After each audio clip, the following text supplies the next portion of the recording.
Kung merong mga iilang irresponsableng ama sa kanyang mga anak, ay meron din na responsabling ama sa kanyang mga anak.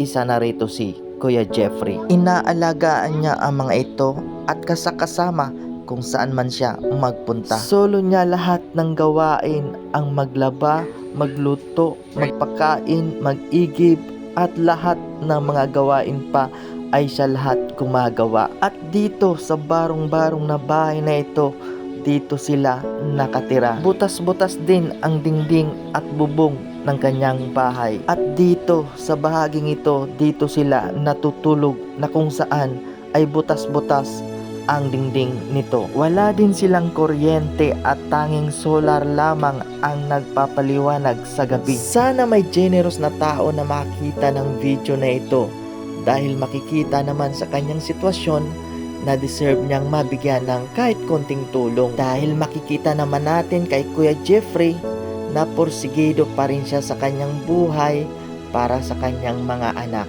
Nasaan nga ba ang kanyang asawa at bakit hindi nila ito kasama? At ano nga ba ang kanyang hiling kung sakaling mayroong magbigay ng tulong sa kanya? Tara at kausapin natin si Kuya Jeffrey.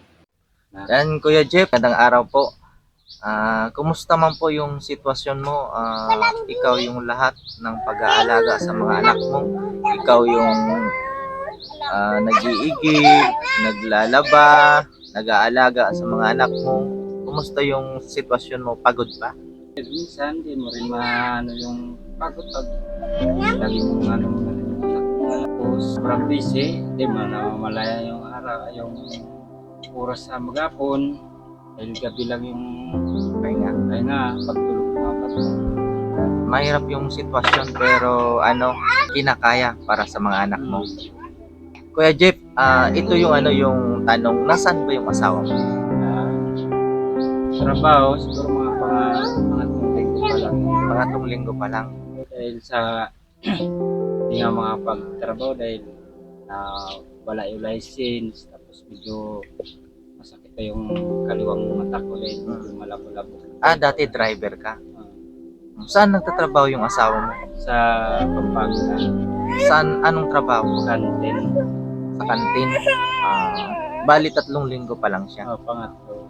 Sa ngayon, anong trabaho mo dito sa probinsya? Sa ngayon, nag-aantay na maganiya. Magkatrabaho. Ngayon kasi berde pa yung mga palay kaya wala pang trabaho ikaw sa ngayon. Kaya yung asawa mo nagtrabaho. Siya na muna nagtrabaho sa ibang lugar. Bali ilan po yung anak mo? Kuya Jeff? Dalawa. Dalawa po. Mga hindi pa naman nag-aaral. Hindi pa na. Hindi po kayo kasama sa Porpis? Hindi pa. Hindi pa. Kasi di ba, parang si yung anak kong pangalan si Junior mag-aaral sunod na taon.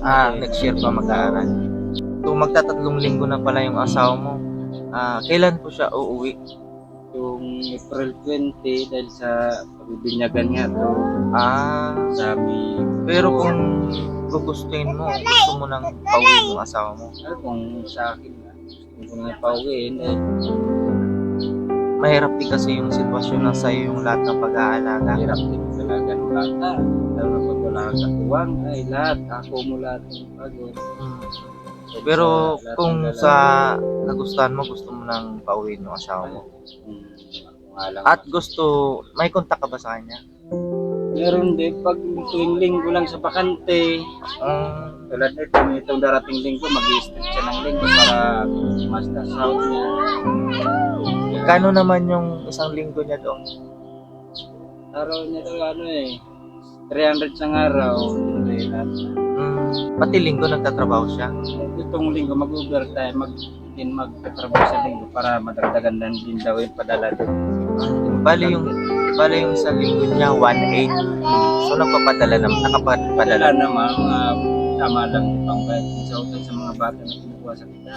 Sa mga pagkain lang, no? Sa mga pang-araw-araw na.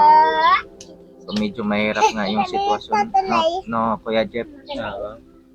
So may kuryente? Solar lang kinagamit. Kaya sa kakulangan pa ng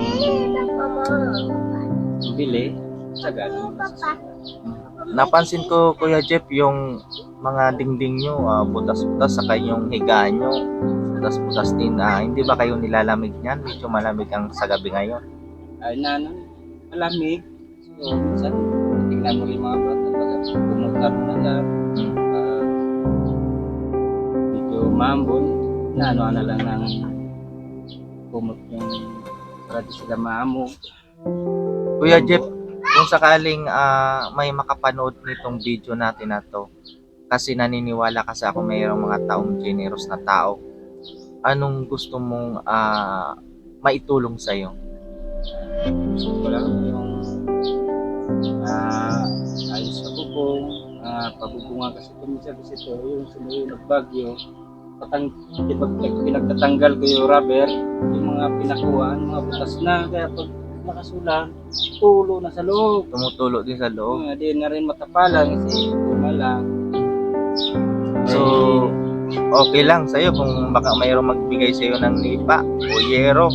Malaking bagay na rin. malaki. Malaking paano, nabawas-bawasan din pag problema sa bahay. Kahit nga ako, na ano rin na sa sarili, hindi ko magawa-gawa yung bahay dahil sa tama lang panggastos sa mga bata. Yun, makabili. Yung yung sa pagkain nyo po, mayroong bigas, ganon, mga pangailangan sa pang-araw-araw, siguro mas kailangan nyo pa rin yung sa ngayon, yung mga pagkain, mga pagkain ng mga bata. Nangihiram na lang ako sa dito ko para may pangan. Wala, nangihiram ka pa. Kung magbayad na ako yung pagpadala ng asawa ko. Halimbawa, meron kang gustong panawagan sa mga generous na tao kung sakali may makapanood nito, tumulong sa'yo. Ayan, anong gusto mong sabihin? Kung may tumulong, salamat. Kahit ano man yan, malaking tulong na rin kahit paano na tulong na rin sa pag-araw-araw. Sana may pa mga tulong para na lang naman sa mga anak ko lang.